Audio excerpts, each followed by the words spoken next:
Eccoci ragazzi, ben ritrovati in questo nuovo episodio di Performance Talks. Io e Andrea abbiamo il piacere di avere qua con noi Keir, meglio conosciuto come Rugby Strength Coach. So welcome in our podcast, Keir. Welcome. Grazie mille. Okay, so let's start with the first question. I would like to ask to introduce yourself a little bit, so our listener will know who you are and stuff like that. Yeah. So, I mean, you said online, kind of like my website is Rugby Strength Coach. I'm probably best known for being a strength and conditioning coach, working in professional rugby. I worked for it's like seven or eight teams in 5 different countries. I worked for, working backwards, I worked for a team in the Japanese top league. I worked for the Argentinian national team, Sydney Roosters. I did a little bit in China, very, very briefly. London Wasps, London Scottish, Rotherham Titans. So a lot of rugby. And then most recently, since being in the USA, I worked in college football until last October. And now I've decided to work full-time on Strength Coach Network, which is my education site. So I've been a lot of places. Yeah. You travel a lot. It's better when somebody else pays for it. Yeah, definitely. We missed a little bit the video, so let's wait 1 second.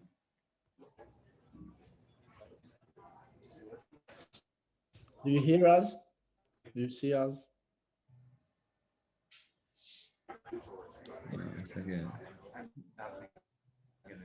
Can you hear us, Keir?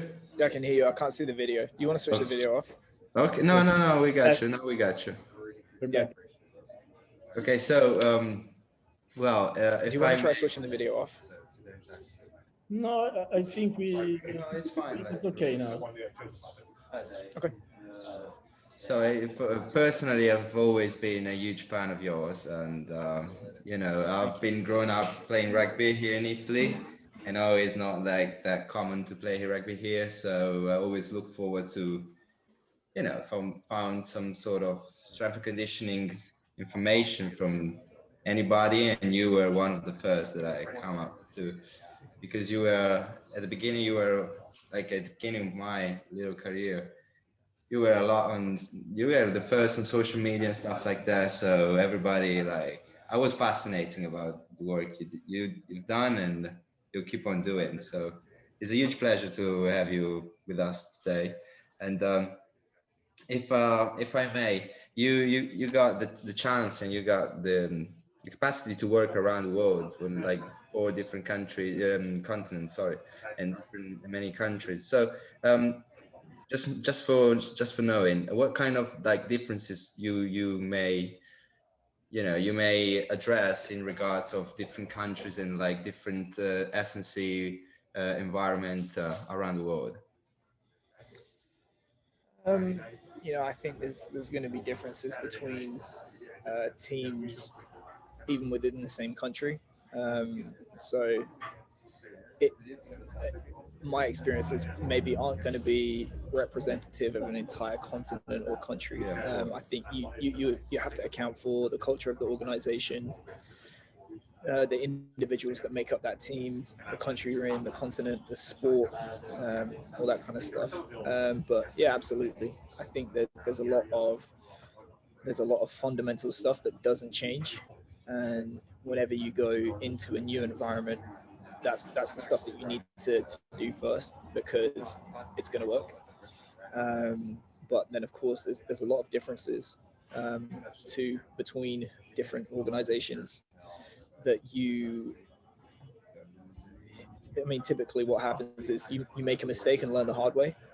But as you get older and smarter, you maybe just wait a little bit and find out first and then act.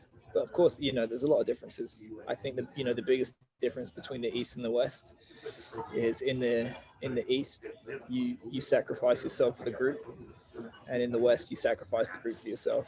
So it's the the words in English are the collectivist and the individualist. So, you know, in Asia, a lot of the problems that you tend to have in Asian sport is nobody will take a chance, put their hand up, try and stand out and, you know, grab the game. It's always about the group, and because of that, people follow tradition more than they probably should, and everything has to be checked with the group and is it okay, and that tends to slow down decision making, which in sport is not good. You need to react and iterate quickly.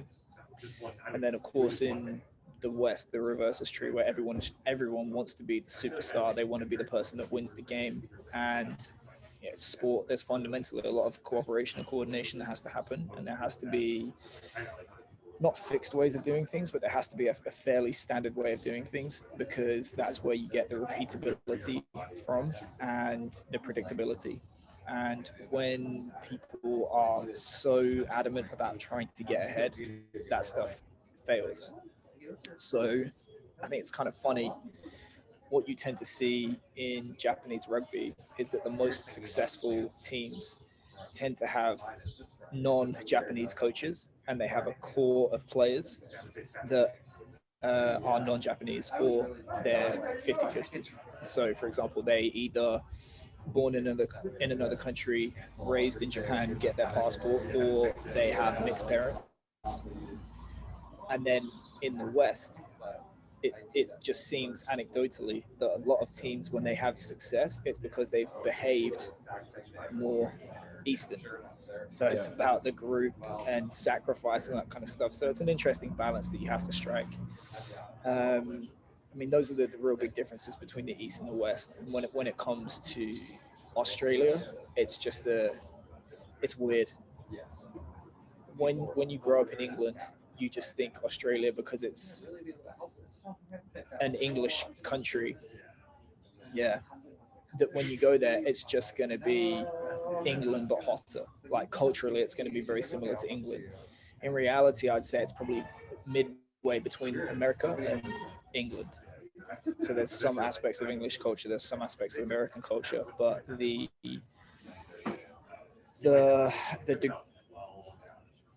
deference and the respect that you would pay in Asia, where you would never tell somebody older than you or more senior than you that they're wrong, is the complete opposite in Australia. It's just flat.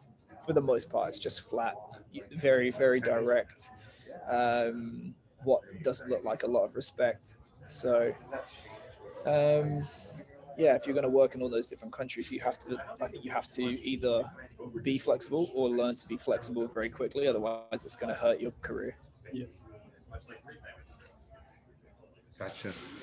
It's always fascinating to hear. I got a good memory of a good friend of mine, Tom, back in UK.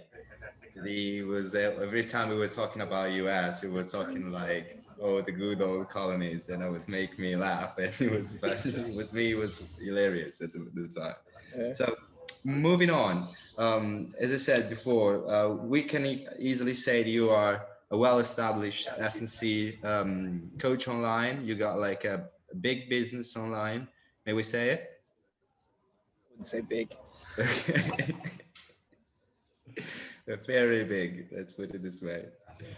So yeah, my next question is how you end up like building this business online, and this more than a business, a big network you created around yourself that also is everybody look up at you, and everybody wants to have some sort of confront with you, and yeah, so basically, how does it take to build some sort of business outside the most traditional S&C companies or at the S&C industries?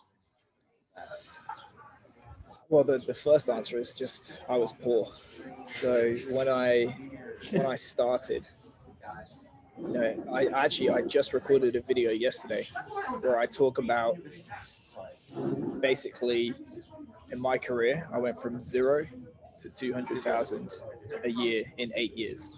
but it's a 20-minute video. The first 10 minutes is me saying year 1, 0, year 2, 0, year 3, 0. Literally, from the time I graduated until the end of the 3rd year, I didn't earn any money at all from coaching.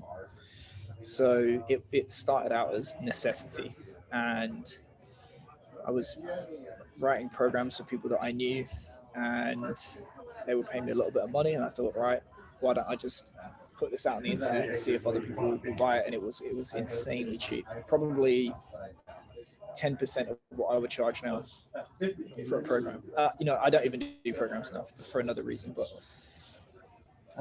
that was how it started.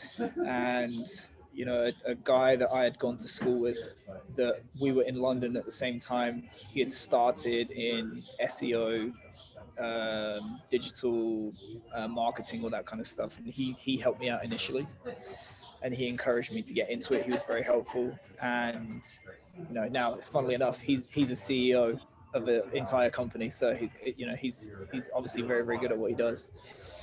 And one of the things that he said to me, I think it was like 10 or 11 years ago, he said, you make money online by not answering questions, by asking them. So it's like, oh, what can I do for you? What kind of stuff do you want to see, and stuff like that. And he's like, basically the quality of your listening will give you the information that you need to start to make money online. And there is a few different things that you have to consider as well. One, I think, is if you read, there's a book that I read last year called The Almanac of Naval Ravikant. I can send you the link. But basically, one of the things that he talks about in that book with regard to money is money. You only get wealth when you make money in your sleep, and you only get wealth when you can double your money without having to double your work. So if you are, for example, an investor and you buy 10 shares of a company, it's no more work whatsoever for you to buy 20 shares. So you can double your income without doubling your work. If I sell programs online and I want to double my money, I have to do double the work, or I have to double my prices and hope that people buy. The worst that you can do is a job where you double your hours and the money gets the same or gets less, and that's coaching. So the challenge online is to free yourself up as much as possible from that trap. So you can digital products, for example, doesn't cost you any additional effort to sell twice the number of products. That would be one example. Or subscription business, or having your coaching group.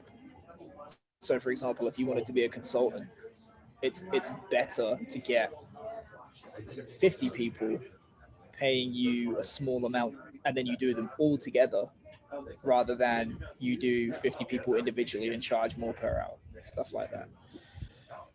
I think another thing with the online stuff is you have to consider that when you compete on the internet, you compete with every other person in the world at what it is that you do. When you compete locally, there's advantages to doing that because you're just competing in your area. So there's a smaller group that you have to be better than or different to. It gets harder when you get online. And as you mentioned, I may have been the first that you heard of specific to rugby 10 years ago. And there was a reason that I did that, because I was like, there are no websites that I'm aware of right now specific to rugby strength and conditioning. So I changed my branding to Rugby Strength Coach, and it got a lot of attention. And then, really it's 10 years of learning from mistakes and trying new stuff and all that kind of stuff. So that's where I'm at now with Strength Coach Network. I don't do any programs. I don't do any in-person training. I just do the subscription business, because whether I have 1,000 members, 5,000 members, 10,000 members. It doesn't take me any more work. So it's just laser focus. I'm trying. Well, I'm guessing you're making it because Strength Coach Network. It's been on our on our radar, on our mind for the last year and a half. So yeah, I guess the Strength Coach Network is growing crazy, like it's growing really massively. Unfortunately, I don't want to say, but maybe I'm not sure. Maybe you can correct me, but maybe here in Italy, because we are not that much used to English, so we always come a little bit late to the stuff, and also to every kind of knowledge and every kind of network online. So yes, as I said, yes, 10 years ago I was looking at you and I was thinking, like, without swearing, like, how can I do it? Like, it was really fascinating. But, because 10 years ago, I think I was just finishing my internship. So this is the thing. The internet has made it possible. So before the internet, if you wanted to reach a large audience of people, you had to get permission from somebody to let you do it. So a publisher or TV or radio or whatever. The internet has made it possible for you to reach huge numbers of people without permission. So that was a good thing for me. And hopefully, I've demonstrated in my career that, I do have something valuable to add to what's out there, and people might want to listen to me. But the problem with that is, 10 years ago, I think I was just getting my first paid job as a strength and conditioning coach. I think the difference was is not everyone else was putting stuff out there. So what was out there may have been half okay, but now, me now compared to me 10 years ago, terrible. So I think that's one, again, going back to the online thing, it's like you have to have especially now, because there's so much competition, you have to have a strong filter to know what's credible versus what's just popular. And this is the interesting thing about Strength Coach Network is, truthfully, everything that's on Strength Coach Network, if you took the time, you could go and find it for free or pay someone individually for the stuff that you want, and get it from books. What you're paying us for is to be that filter. So you don't need to spend the time doing that. It's like, we'll say, okay, this is good, this is good, this is good, this is shit, ignore this. And it's you're paying for that filter, and you're paying for the network of people that are part of our group. So for example, like just in the last few months, we've had quite a lot of people that have they'll post jobs and internships within the site first, because they believe, and hopefully it's true, that if they get somebody from the site, it's going to be a good one. Yeah, that's part of the Strength Coach Network is really thrilling, in my opinion, because you get that sensation that you're not left alone, and there's some sort of like bigger community, like a global community that can actually help yourself, even for like, as you said, like for knowledge and to keep on learning stuff. So next question will be, what is Strength Coach Network at this point? It's everything that I did not have 12 or 13 years ago, because there is a reason that for the first 3 years I earned 0 as a coach, and that was because that was exactly the amount that I deserved. I was a terrible coach, and the problem was that I had spent 3 years at university learning how to be a researcher, or to read sports science research and to write about stuff like that. And I was very obviously ignorant, but when I went to interview professional teams for internships, I realized the hard way, I have never stood in a room full of 30 athletes and coached them through a session. I've probably not even coached, one true athlete for a long amount of time.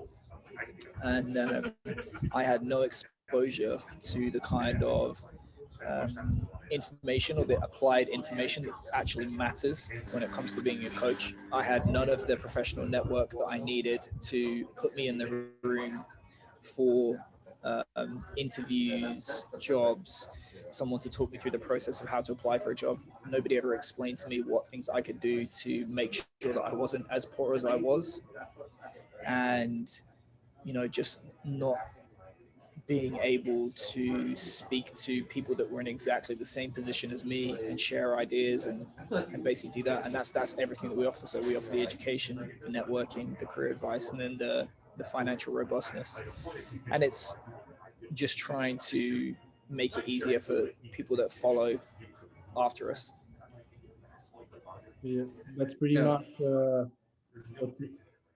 what we are trying to do in Italy. So when we finish our 3 years of college or university, that is my story. I don't know if Andrea is like me, but I said to me, I don't know nothing. I don't know how to make a plan, how to do everything in the field. So I always have to study away from Italy. I don't know how to say if I say it good. I have to learn with English books, all the stuff from England, from USA, from Australia, because here in Italy we are really behind. Yeah. Unfortunately, we are suffering the fact of the language, but that's kind of at 2021. I feel like it's kind of an excuse because come on, like everybody should be able to. This is my personal opinion. Everybody should be able to speak a little bit of English, and especially that kind of English because it's way more specific. It's not just talking about everything. So yes, as Ricardo said, we shared the same story in the sense that we finished university here. Me personally, I finished university here. And I always have to say thank you to rugby because it got me the chance to play against some Irish teams, some English teams, and I saw the difference. They were beating us badly, like really badly. It was a major reason why. So yeah, after a lot of that, I think a lot of that is just culture because whenever I remember playing an American team when I was 17, and they got off the bus and we were like, look at the size of these guys, and we beat them like 90-0. So a lot of the problem for Italian rugby is the same problem for American rugby, which is you have one other sport that's a religion in that country. Yeah. Yes, definitely. You took the hard point right now because yes, that's exactly the truth. Unfortunately, if you think about like everybody here, all the kids want to play football here, so all the talent, like genetically talented, gifted people always go forward football, and it's not a bad decision because at the end of the day, rugby here in Italy is not paying. So why you should drive the path then is not actually. Yeah, I mean, like, do you think Mario Balotelli would be a great rugby player? Like, if you just look at him physically, it's like, physically, yes. Yeah, no, definitely. So yes, as you said, like there's a massive cultural thing, and I personally believe rugby in Italy still needs some sort of big changes from the basic, but I'm not sure if it will happen. I remember I don't remember if it was like a YouTube video or some sort of stuff on Instagram you did. It was like somebody asked you when rugby in USA will be popular, and you got Never. like the best the best answer ever, because that's exactly the truth. And it's kind of stupid to think that it will can have another different can go in a different direction. So yes, absolutely. And yes, as Ricardo, I went to study in UK, and but yes, what? Which school did you go to? I did a master's degree in Harbury in Gloucester. Okay. Yeah. And like everybody, like all my good friends that I make over there, they were always looking at you and Sam and that I got the chance to meet personally. And yes, also because you got like you talk the talk, but you also do the work, in a sense that you actually work in the field and you experience the good and the bad of the field itself. And, yes, everybody, let's say for me, Ricardo, we are lacking maybe in a little bit of this field experience, because here in Italy it's kind of weird. It's, you got like paid nothing to do, for example, even for football teams. Let's be clear, for football teams, you get paid nothing to do all the kind of stuff, like everything, like for whatever you get to do. And you maybe sometimes you have to, you have to compare yourself with like some sort of some other colleagues that, I don't know how to say in English, well, comparison is the thief of joy. Yeah, it's true. Definitely. So moving on, like keeping on the topic about Strength Coach Network. So basically, Strength Coach Network, for what I understood, you can correct me, is a huge platform that wants to go outside on a different direction, as for example UKSCA or NSCA, right? So what's the difference between you and the more traditional environment, and if it's good correct word? The UKSCA does not know what it wants to be. So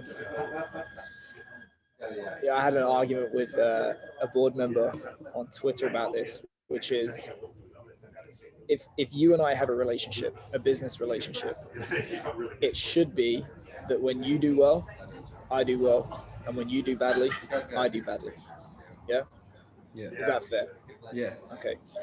So the UKSCA currently acts as an accreditor for strength and conditioning coaches. They'll say, you're a qualified coach, you're not a qualified coach, you're a qualified coach, and so on. Who does accreditation benefit? Just himself. Athletes. It benefits athletes because you set an artificial barrier for quality, and anyone below that barrier doesn't get to train athletes, in theory. So the purpose of the accreditation is to serve the athletes. Okay. Within reason, the fewer people get that accreditation, the more exclusive and valuable it becomes. Now that everyone's starting to have the UKSCA, they're doing a master coach qualification above that because it's not special anymore. So they have an interest in raising that barrier, which means that more coaches fail. So it's in their interest that more coaches fail.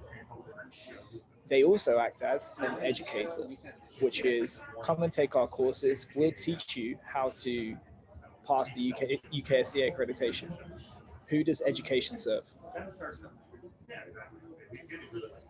Coaches. Coaches, in theory, coaches. But yeah, you give me money, I show you how to pass the test. You get what you want, which is the accreditation. So when people fail the accreditation because it's special and scarce, they win. When people pay them money and they pass the education, they tell their friends, more people come in, and they win. So when you win and I win, and when you lose, I win, is that a fair relationship? No. Yeah. So and they'll say, the UKSCA is just like passing your driving test. You just get to say who's safe, who's not, blah, blah, blah, blah, blah.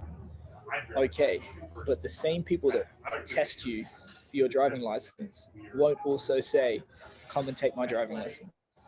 There's separation between the two, because when you act as a creditor and educator, you're playing both sides of the market. You're setting the barrier.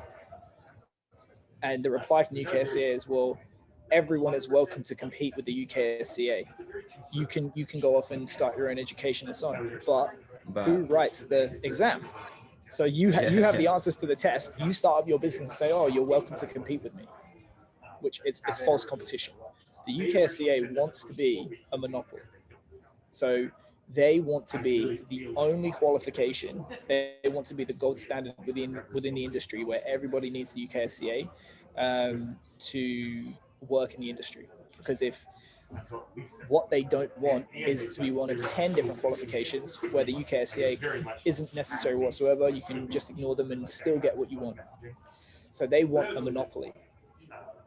Anytime, I'm thinking about this a lot. Anytime you have a monopoly in any aspect of life, political, economic, military, business, all that kind of stuff, the monopoly serves whoever has the monopoly. Monopolies do not help consumers. So the fact that they have a monopoly, to me, is not a good thing. And whenever you have a monopoly, it gives whoever has that monopoly an excuse to not listen to consumers, because it's like, oh, if you don't like it, go pick one of the other options. Oh, there are no other options. Okay, then. So you have to do ours. So if when you look at the accreditation process, every now and then you can get people associated with the UKSCA or within the UKSCA. You say, people getting this accreditation, it's no guarantee that they're a good coach or a bad coach. There's flaws in the assessment process, and there's no overlap or communication between degree programs and between the UKSCA. And occasionally they'll say, yep, you're right, it needs to improve. If it needs to improve, why has the assessment process not changed in 10 years? It's because they have a monopoly and they don't have to listen. So I think in the real world, if people were using a business and there was a flaw within that business, they were getting feedback from their customers and then chose not to act on it for 10 years, they would go out of business. So that's what I don't like about the UKSCA, is that some of what they talk about is valuable. When you start to mix up the two different areas, I think there's a conflict of interest that doesn't serve coaches, it serves the UKSCA. So for me, I'm not going anywhere near accreditation. I just want to do education that people will find valuable in the real world. That isn't just things on a piece of paper that you have to check off to get 4 letters after your name. So that's what we're trying to do differently.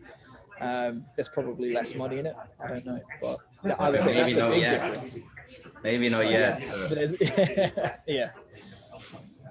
But that's the difference. No, definitely, because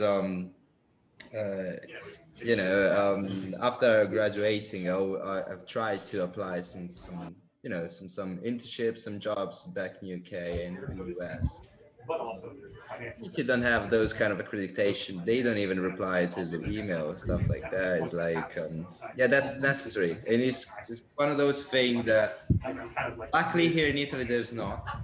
The problem here in Italy is even deeper than that, in our opinion, because there's no, at least, UKSCA or an SCA, what you're doing, give you some sort of,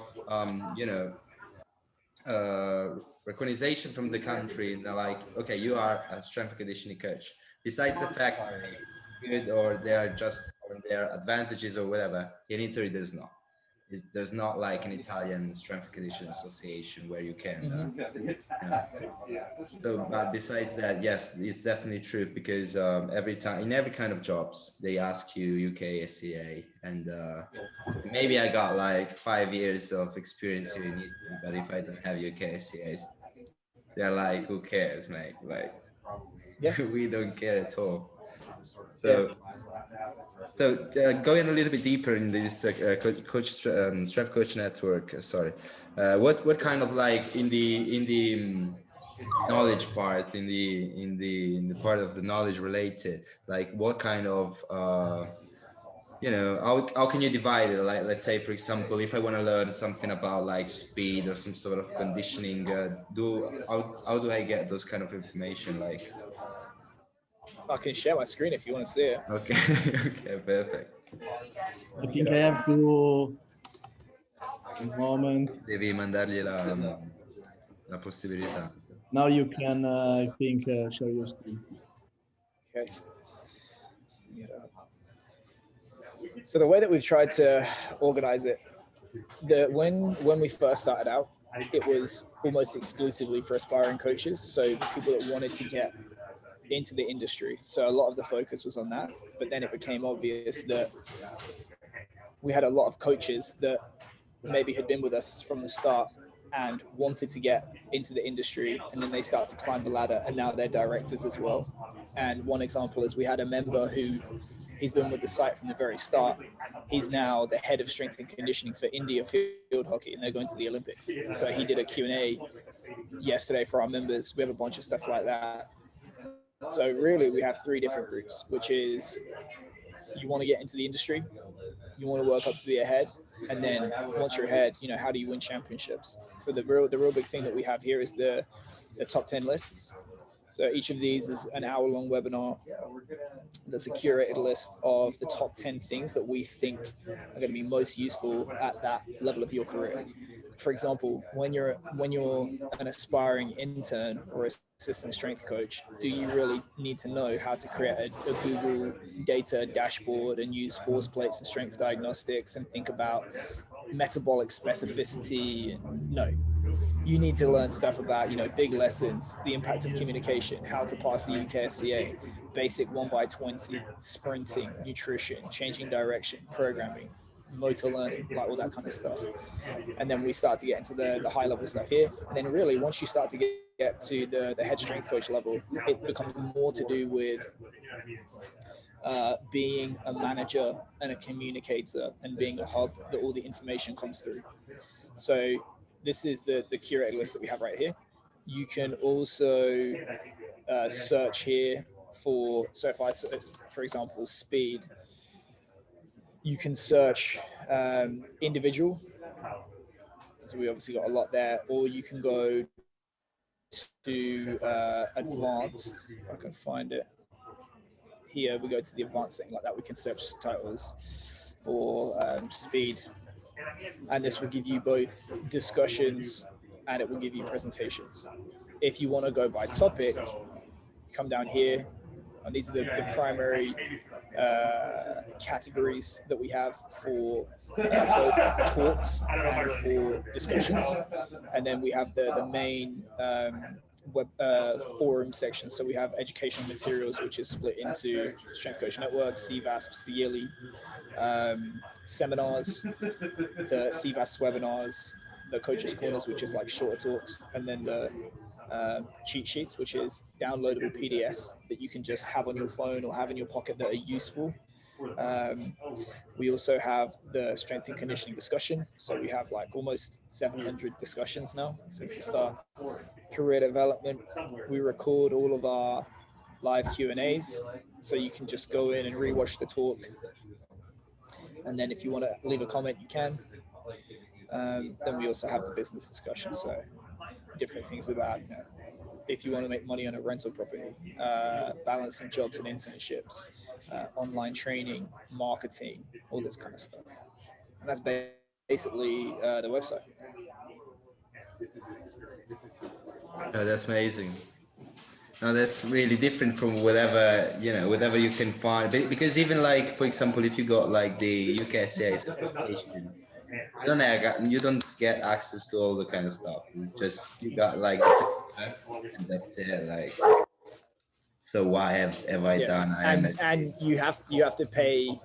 You have to pay the UKSCA every year to go to their conference to keep your UKSCA. Exactly. And it was like, after I finished my master's, it was like why I did it at this point, because if I should, have just the UKSCA, stupid eye in a sense. Yeah. So thank you very much, Keir, for this, going in depth with the website. Moving on, what's the next question will be, what's wrong with strength conditioning industry in general all over the world? It's not just like, not UK or US. What's wrong with it? Like what is missing? Well, do you think the average sport coach or administrator within a college or a professional sports team can even define what it is you do or state how they're going to measure your performance? Can you repeat it, please? Sorry. So have you worked for a big sports team before or a big college or anything like that? No, never. I didn't have a chance. have you ever met a sport coach that can define what it is you do? Yeah, all the time, especially here. No, they can't. Yeah, so they can't they do do. Like they do. Yeah. They pretend to, but they don't. Like they want Exactly. to say. Yeah. They want to say they're going on. Sorry. Yeah. So why would you gamble your professional and financial future in the hands of an individual that cannot even describe what it is you do, let alone have the knowledge or the judgment to tell you how good or bad you are at that job? So when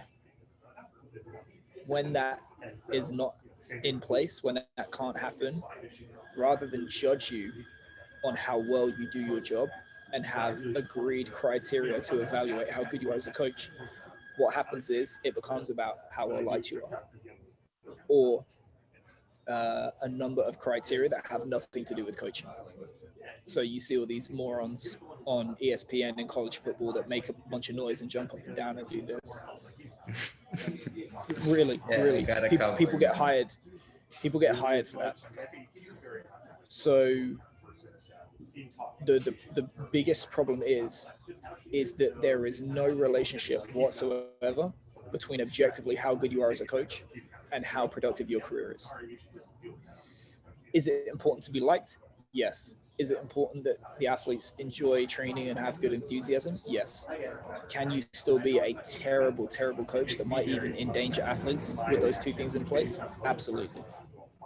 So what needs to happen is people in positions of power either need to learn how to evaluate objectively the people that they are hiring, or they need to be replaced with people that can. Because until then, it's garbage in, garbage out.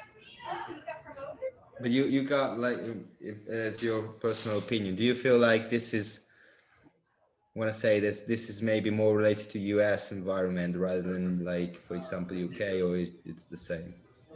Everywhere. So it's certainly the case in Japan. Australia is probably a little bit better, but there's still, fundamental misunderstandings about what it is that coaches do, or, even just in most organizations, they tend to move the goalposts. So you'll come in and be told, here's the stuff that we're going to evaluate you on.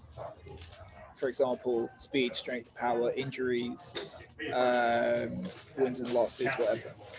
And then 2 years later, we'll be like, the athletes don't like the training, or the sport coaches don't like you, and stuff like that. And it's like, well, respectfully, what you asked for were these 4 things, and here they are improving. Why do we have a problem? And it's because, people in positions of power don't know what they're doing. Yes, but it's kind of the same here, because as you said, like, everybody wants to say their own opinion, but some of the time, I'm talking just about Italy.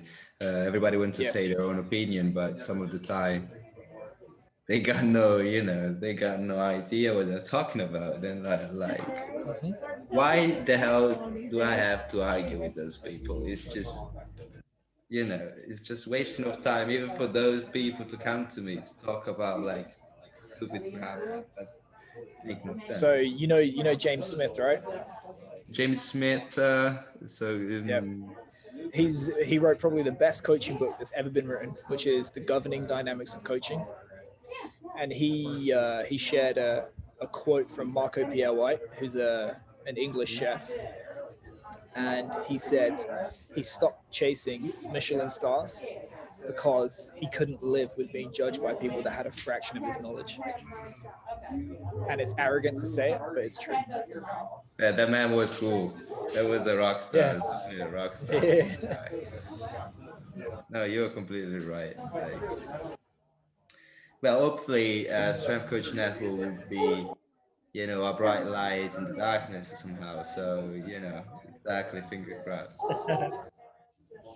So, Ricky, vuoi fare tu l'ultima? Vado io. Okay, so moving on to the last question of today's podcast with you. it would be about like, what does it take to build an elite environment? It's not just, you know, not just like the physical component of like develop a good athlete, like elite level athlete, but what's behind it? Because every time I got the chance to listen to the stuff you did, like the stuff you publish on YouTube or whatever, I always got the sensation that there's something more than just lifting weights or sprinting. Just, you know, that's at the end of the day, it's just what they see, but it's not what it actually, for us, if I may say, strength and conditioning coach is not just, it's just the point, the top of the iceberg, let's put it that way. So what's behind it? Oh, yeah. Like what do you think is necessary to build a good environment that allow you as a, let's say, as an intern or whatever, to express yourself and not feel, you know, not feel trapped in a sort of, okay, I can't say my own opinion because otherwise I lose my job, or I can't, you know, I can't ask for a specific question, or I can't, like, why would, you know, propose for some sort of different modalities or whatever. I think when I think about like really high level organizations, the ones that I've been in or observed, or, you know, just speaking to other people, and then looking at like bad organizations, what links the best ones is relentless focus.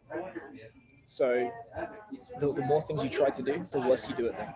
If you can just do one thing and everybody in the building pushes towards that one thing, your chances of success go up significantly. And being very, very deliberate in who you pick to be on your team, having really, really high standards, and being unafraid to get rid of people when they don't hold those standards. And understanding that, like the mental model is like first principles thinking. What is the goal? If you ask a strength and conditioning coach what the goal is, they'll say, oh, speed, strength, power. We're trying to develop people. No, we're trying to win. So I've said before, if you told me that I had to figure out my butt and just sit there to win, I'd put a fist up. So I just think a lot of bad organizations, they have no focus. They actually work against themselves. They keep people around way too long. They aren't selective enough with who they bring in the first place. And I think that there's a lot of distractions. So it's very hard to do, but I love the example of Peter Thiel, who was the co-founder of PayPal, who was the first outside investor at Facebook. It used to be that he used to give each person in the building one thing. Here's one thing that you're responsible for. If you try and speak to me about anything that isn't that one thing, I'm just going to walk past you like you don't exist. I dreamed of living in an environment like that in sport. And instead, you know, I'm having meetings with this person, that person, that person about things that have nothing to do with winning. It just killed me. So, for example, the people that work for me now, Strength Coach Network, they have one number they're responsible for. Are you responsible for clicks? Are you responsible for happiness score on customer service? Are you responsible for cost per click, or, you know, how long people have been a member for, all that kind of stuff? I think it's like when you give yourself one thing to concentrate on, everything gets a lot easier. The problem is it makes you really, really nervous when you have to think about the other stuff that's distracting. Yeah, if we could, you know, it's kind of hard to do that. Let's just focus on one thing and not pretend that there's nothing else. It's really, really hard. But yeah, no, definitely. A great book for that is called Essentialism by Greg McKeown. Okay, thank you, sir. Sorry. It was really a pleasure to have you. One last thing. I've listen for your presentation to the concept of reverse engineering at the track football consortium you did with, in my opinion, a lot of maybe the best in the industries, like all the other presenter. Is that correct? Yep. So it was fascinating, the concept of reverse engineering, and it wasn't easy. Like, let me go straight. Like, it wasn't easy. It was a concept that got, like, I had to listen it for 3-4 times before, and I still think that I'm missing about it. But if you could, like, a little bit give us a little bit insight about it, because I think it's a different way to rationally take action, in the sense that you got, like, more reason to do what you're doing, because you basically eliminate everything else that is not necessary. Is that correct? Somewhat, it goes back to that thing we talked about with first principles. So if you can do it as a conversation with yourself, or you can do it with a conversation with the people that you work around. You know, you'll say, okay, what's the goal? The goal is to win. You know, it doesn't matter what program you do, it doesn't matter how you feel about it doesn't matter how enjoyable it is, anything like that. The goal is to win. Okay, how do you win? And you just take it a level deeper. So we're playing a game of rugby. How do you win? Yeah, basically we concede less points as possible, and we do more points. Bingo. Okay, points differential. How do you do that? Score points in attack, prevent points in defense. Okay, how do you score points in attack? They should create more opportunities to score, like build a solid attack. You should convert more opportunities, right? Yeah. So you convert opportunities. Okay, what's more likely to result in converted opportunities?